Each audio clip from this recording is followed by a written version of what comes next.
I've been getting a lot of comments from people who are barely surviving living in the US and are really questioning whether they can financially make moving abroad even happen. And I get that it seems almost impossible, especially when you're starting from the very beginning. We are a low income family. We've lived paycheck to paycheck. We've had no money in savings. And there have been weeks in my life where I have had to choose whether to put gas in my vehicle to get to and from work or to buy groceries for my family. We've never had high paying jobs, and we didn't start off with any type of remote income. So when people say that they would love to leave the US, but it's just not financially possible for them, I really do get how it feels impossible, but it's not. And there is hope, and you really can do it.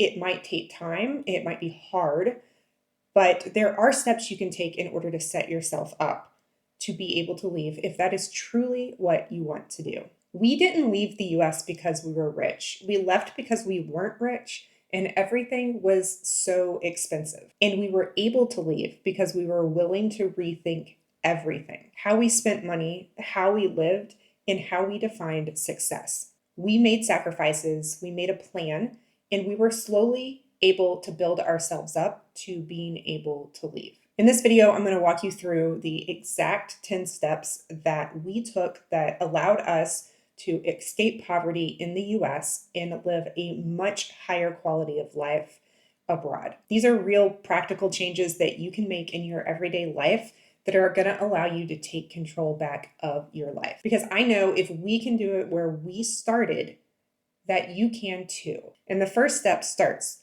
with a complete shift to your mindset. Before we ever packed our bags or booked our flight, we had to break free from something that was a far bigger challenge than geography: the belief that being stuck was normal.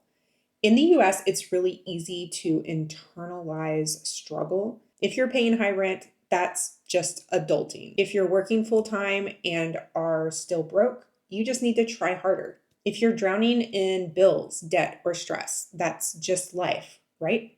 But it's not you that's broken. You're not the reason why you're struggling. It's the system. What finally changed our life was not a big raise at a job or an inheritance. It was really that mental shift that we needed to stop chasing more and start questioning everything. Instead of asking, how can we make more money to be able to afford this life? We started asking, what if we didn't have to afford this life at all? We realized that we didn't need a bigger house, a nicer car, more stuff. We needed freedom.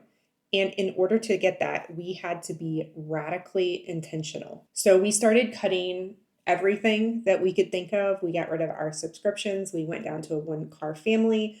We downsized our home until we ended up in an RV, living off-grid, growing our own food. We cooked every meal at home, and our fun activities, our entertainment, became free things like going to the library, going hiking, watching YouTube. We didn't have any subscriptions. We even canceled our internet plan and just used free Wi-Fi at the library. It wasn't easy, but our sacrifices were giving us something, and that was leverage. Comfort keeps you where you are, but freedom comes from letting go. Your mindset is really the only thing on this whole journey that you fully control. You don't control the economy, you don't control politics, you don't control prices.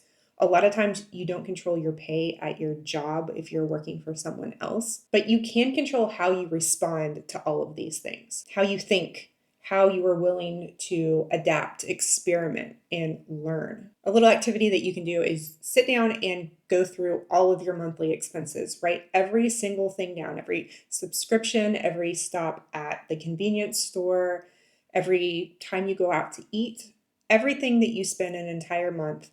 Write it down and ask yourself, does this serve my freedom, or is this just making me comfortable? And then cut what you can. Pause what you're unsure about. Give yourself a 30-day freedom trial to see how far you can cut down and how free you can begin to feel. But most importantly, you need to continue to stay curious. Watch other YouTube videos of people who have cut their expenses really low, who are living the life that you want to live.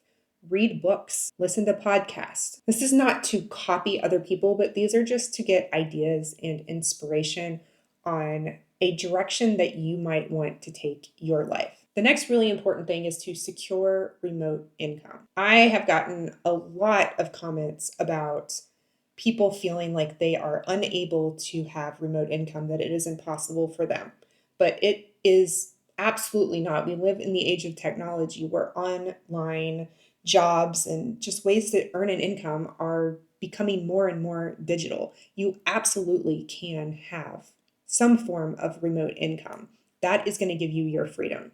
It's a game changer when it comes to moving abroad because it's going to allow you to live anywhere you want to globally. Even if you're not leaving the US, it'll allow you to live anywhere within the US. It gives you the freedom to live where the cost of living is lower without relying on local jobs or draining your savings. Even if you get a job making just $10 an hour, that might not be enough to afford you a comfortable life in the United States, but it is enough to afford you a comfortable life in many places across the world. It will cover all of your food, rent, and all of your essentials, and you will probably still have money left over. I get asked all the time what kind of remote jobs you could get or what type of work specifically you could do, but that really is very dependent on each individual person. Everybody has their own unique skill set, their own things that they enjoy doing, and so it's really up to you to research what sort of remote job that you could get. There's not just 10 options, there's thousands and thousands of options. I have this YouTube channel, and no, it's not easy to start making enough money on YouTube to live off of immediately. I mean, it has been a work in progress, and I have been working on YouTube for a long time, but I do make enough money now that covers all of our expenses. You might not want to start a YouTube channel. That's just the type of remote income that I know. My husband got a job working as a Medicare insurance agent. He was able to go through paid training, and they paid him, I don't remember how much he made. It was over $20 an hour to go through training, and then after training, it was a remote job. He would work from the house and be on the phone, and he was making pretty good money, and that was an entry level position. So there's just lots of different things that you can do. There's freelancing jobs, you can teach English online, and you can find these types of online jobs through websites like Indeed, which is where he found his job. The other thing to think about is if you are in a job currently that requires you to go in person and work, people change careers all the time. You are not stuck in that one job, but maybe that one job will lead you in a certain direction. If you currently work a retail job, you could do some sort of like online customer service, data entry, or even like virtual administrative assistance. You can learn how to do these things through free online classes. If you're a construction worker, a mechanic, in some sort of trade field, you have a knowledge base in that area. You could do remote sales. You could start some sort of platform where you're teaching people how to do the things that you do. And basically anyone can start social media accounts to start making money. YouTube is a great platform, obviously. Freelance writing, some sort of social media marketing. There are all sorts of ways that you can make money. If this one is holding you up, like the most important thing is to just start researching, start learning different paths, start taking some free online courses, look on Indeed and see what sort of remote jobs are even offered, and take the time to research and learn and watch YouTube videos on people who are doing something that you might be interested in and how to get into that. That is really like one of the most important things that you need to do is figure out some sort of remote income, and that will give you so much freedom and so much control of your life. And it is possible for every single person. If you have access to the internet, which you do because you're watching this, you can make remote money online. Step 3 is audit and cut your US expenses. Remember that every dollar that you free up is a step towards your personal freedom. For us, downsizing wasn't something that happened overnight. It was a multi-year long process where we downsized our house a couple times over a several year period. We got rid of our stuff. We went from a 2-car family to a 1-car family. We did all of these steps over time that allowed us to really cut back, even through inflation. Even as prices were going up, we continuously lowered our monthly expenses. And we were never spending a lot to begin with, by the way. We just like strategically made moves that allowed us to continue to cut and cut and cut. It's not always easy and it's not always fun, and there are sacrifices involved with cutting your expenses, but this is like a short-term sacrifice for a long-term gain.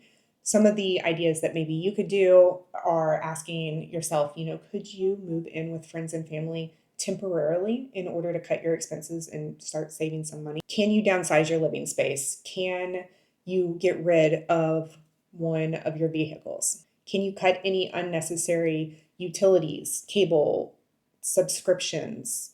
Can you switch to an inexpensive phone plan? Maybe cut your internet completely and go to the library, or maybe share with some friends and family or a neighbor. All of these little things can add up to something really big.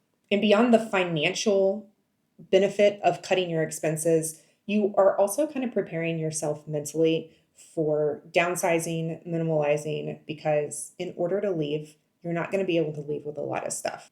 For us, it made moving abroad a lot easier because we didn't have a lot of stuff to get rid of. We didn't have a lot of stuff to downsize and sell, and we became used to living with less, to living more intentionally. You don't need more stuff. You need more space in your budget, in your mind, and in your future. Step 4 is to set a realistic savings goal. Now, obviously, the more money you have in savings, the better it's going to be. And if you are in an emergency situation where you need to leave, you might not be able to leave with as much savings as you want.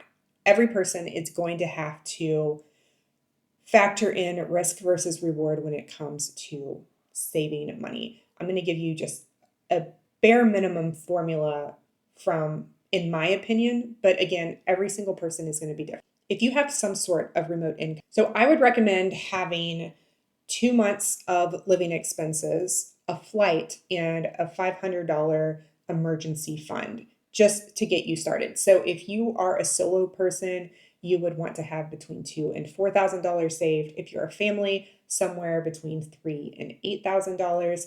And if you're a senior who is living on stable Social Security income, maybe just between $15,000 and $3,000. Saving for at least 2 months is going to give you a buffer while you're getting settled in and maintaining your remote income.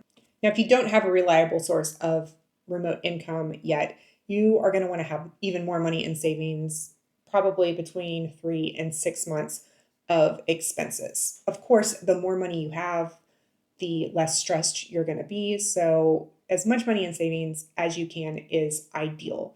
Do remember that as you are selling stuff, your car, and you're cutting your US expenses, you're getting rid of car insurance and gas payments and rent, it's going to be a lot easier for you to save this money and then also have fewer expenses. The cost of living in other countries is much less. So, if you could live off of $1,000 in another country, like it's a completely different mindset than trying to live in the US on US expenses. So as you cut expenses, as you downsize, you're not only getting rid of stuff, but you are funding your future. Every bill you cancel, every item you sell, it's all going to be building towards that savings goal. Just selling your car could fund your entire savings. And once that car is gone, you'll save hundreds every month on insurance, maintenance, and gas. Cutting services like subscriptions, gym memberships, you could be saving $100 to $300 or more dollars every month. And very soon, that could be a plane ticket. But when your income is really low, it is hard to save money, and it can be just hard to watch that savings increase very slowly. but it is about delayed gratification, and it will get up. You will be able to watch that savings grow and save more and more money. And so you're just going to have to be patient if it is taking you longer than you want it to. If you are able to keep your current job while figuring out remote income and you start making money on your remote income, you can start putting that towards your savings goal. And so it might not just be about cutting expenses, it might also be about increasing your income. And once you get going, it'll happen. It'll happen faster and faster. It's exponential growth. Number 5 is choose your first country wisely. Where you go matters, especially when you are on a tight budget.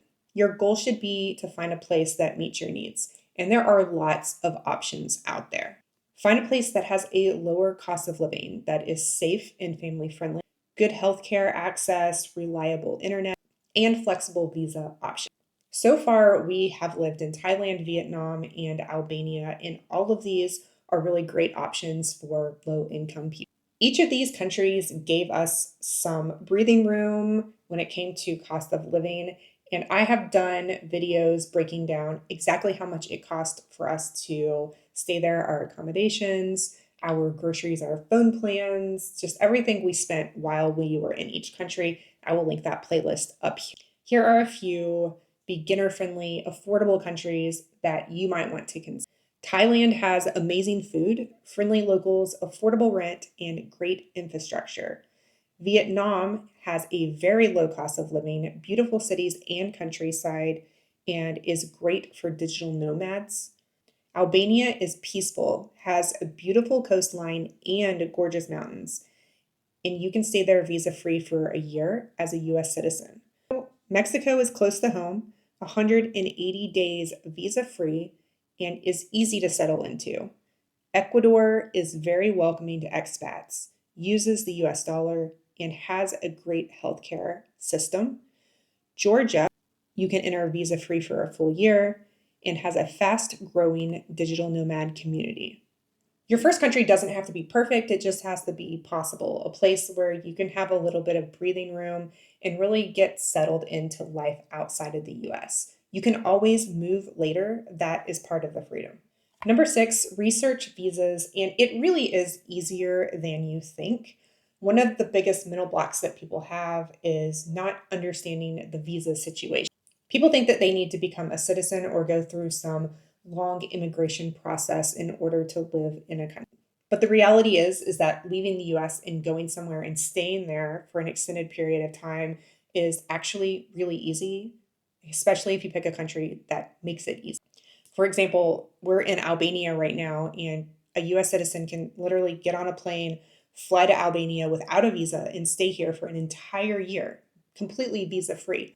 You don't have to become a citizen of another country to live there. You don't even need residency in a lot of cases. Tourist visas alone can give you plenty of time to live in a country and stay there and move around while you are experiencing that country. And then you can just move on to another place once your tourist visa runs out. In Thailand, we had a 60-day visa. After that, we went to Vietnam. We had a 90-day tourist visa. Then we came back to Thailand we had 60 days. We didn't stay there for 60 days. And now we're in Albania and we have an entire year. You have to understand that many countries around the world actually want visitors there because visitors and tourists help to improve their economy.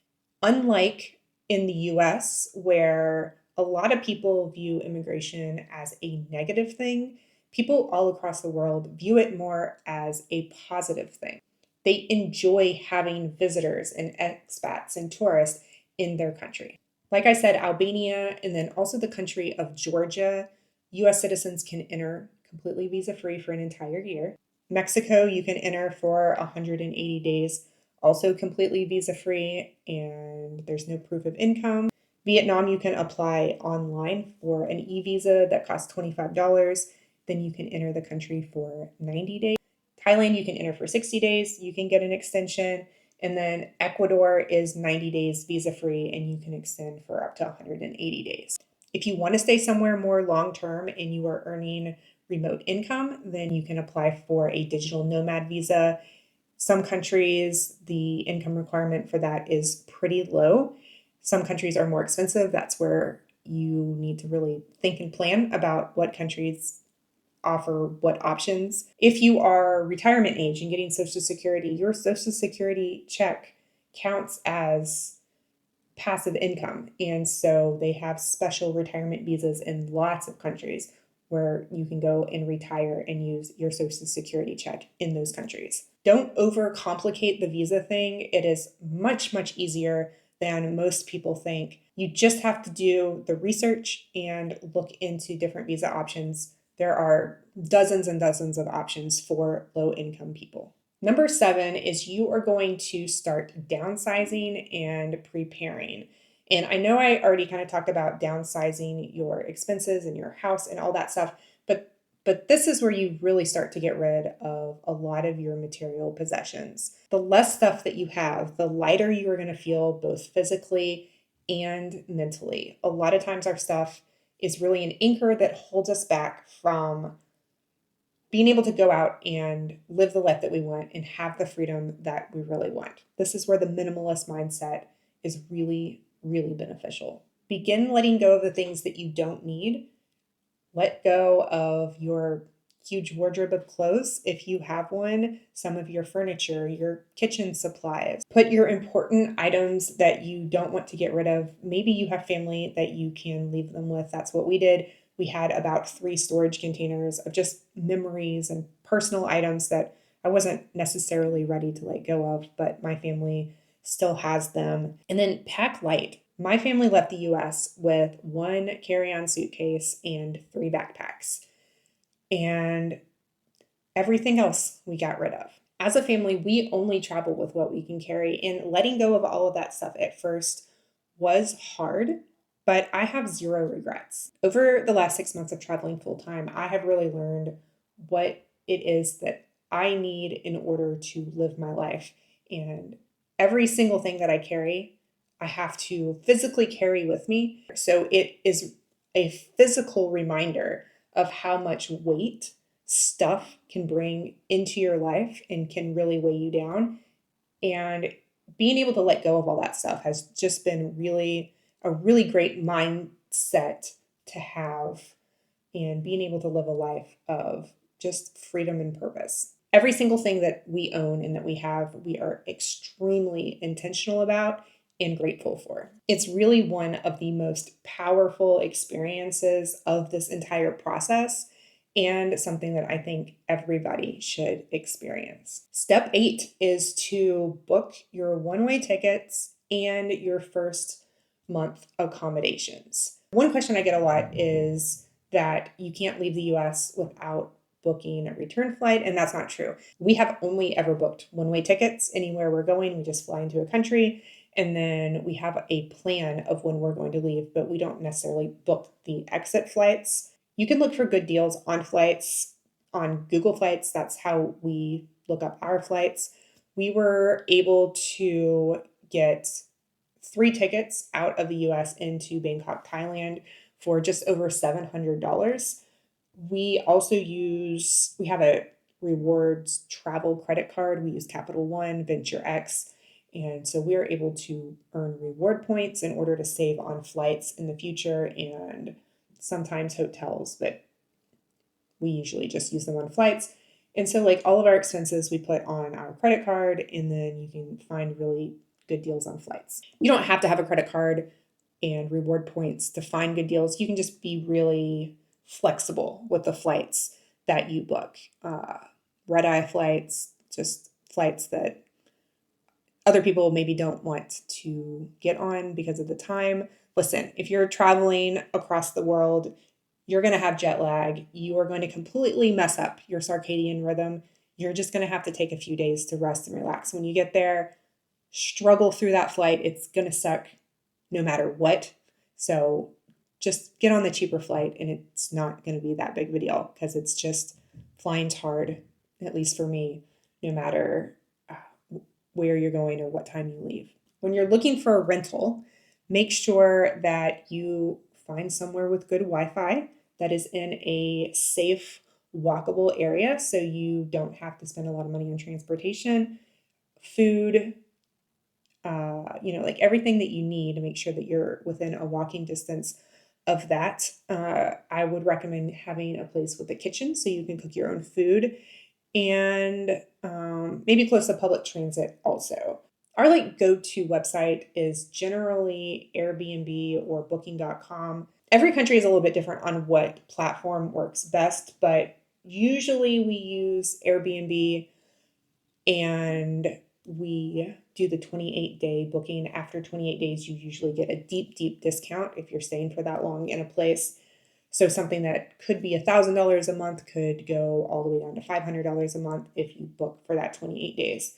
So it could end up being cheaper to book for a longer amount of time than it is to book for 3 weeks. Once you get to a place and you want to stay there for more than a month, I would just contact the host of the apartment and try and do more in-person things, because obviously Airbnb charges you fees and stuff like that. And if you can get with somebody in person, then you're not going to have to pay as much. You're going to get a better deal. So I would recommend doing like that first month, just book a month. And then when you get there, if you want to stay longer, meet with somebody in person and try and get a deal that way. And you also just want to kind of see the place in person. It's better to know exactly what you're walking into, because there have been a couple times when we have booked something and it has not been what we expected and it didn't look like the pictures. And luckily on these platforms, getting a refund is pretty easy. If you can just complain, and you should be able to get a refund. Number 9 is land softly and give yourself time. When you arrive in a new country, you are going to have to give yourself the space to adjust, both mentally, physically, and financially. You can do all the research in the world. I'm a big researcher. I can research, but that's only a small part of it. You will never truly understand a place until you actually experience it. You're never going to know exactly how much groceries are going to cost. You're not going to know exactly how much public transportation is going to be, or how much you're going to use it versus walking. You're going to have to figure out how to navigate the streets, what your favorite stores are, where you're going to do your grocery shopping, what your favorite restaurant is, just every single little decision you're going to have to think about. Where are you going to get your haircut? Where are you going to get your, contact solution? Culture shock is real, but it's not necessarily bad. Jet lag is also real. You are going to be exhausted when you get there. You are going to have to rest. You're going to have to give yourself time. And it's not going to be perfect at first. But all of these things are also good and exciting. And you get to find your favorite restaurant, your favorite food in the new country, and your favorite grocery store. And finding all of these things is building the life that you really want. It's building an intentional life. It's giving you the opportunity to start over and find things that you really want. You get to make new friends and meet new people and just have all of these amazing new experiences. And step 10 is going to build a life that is sustainable. After you've started to settle in, you're going to have to start to think about the long term. You're going to want to start tracking your expenses and getting your budget on track. You're going to want to make sure that the remote income is working for you. You can start thinking if that is the place that you really want to be. Is the things that are there, is that working for you? Or is there a nearby city that might work better? Or even within the city, a different apartment, a different area? What is it that you have found about that area that you like? What is going to make your life the best possible life in the new place that you're at? That is one reason why we are traveling around to different places before we decide to settle down. And we have the freedom to do that. We've been to Thailand and Vietnam, and now we're in Albania. And who knows where we'll go next. We are not looking for something perfect, but we are kind of getting a feel for what all is out there. And we have the freedom to do that. It's not that we dislike the countries that we've been to. There are amazing things about every single place that we've been. And we love a lot of things about everywhere, but it's just kind of figuring out what works for us and our family and our lifestyle, and taking the pros with the cons and what we want out of life. It's being really intentional. And also, you don't necessarily have to pick one place forever. It could be this is this is the best place for us for this season. And then, knowing that we can move on and try something different. It's really just all about the mindset of keep learning, keep growing, keep adjusting. So take these 10 steps and adapt them to your life. Get creative, get resourceful, and don't wait until it's perfect. Just start because you don't have to be rich to change your life. You just have to believe that it is possible, that there is a life out there that you want and that you can go after it and you can have it. And if you want to see what my family's real monthly numbers look like, exactly how much we've spent, you can check out this playlist right here where I break down all of the numbers from when we first started planning our trip and how much it cost us exactly to leave and how much we are spending each month in every country that we go to. As always, thank you guys so much for watching, and I will talk to you next time.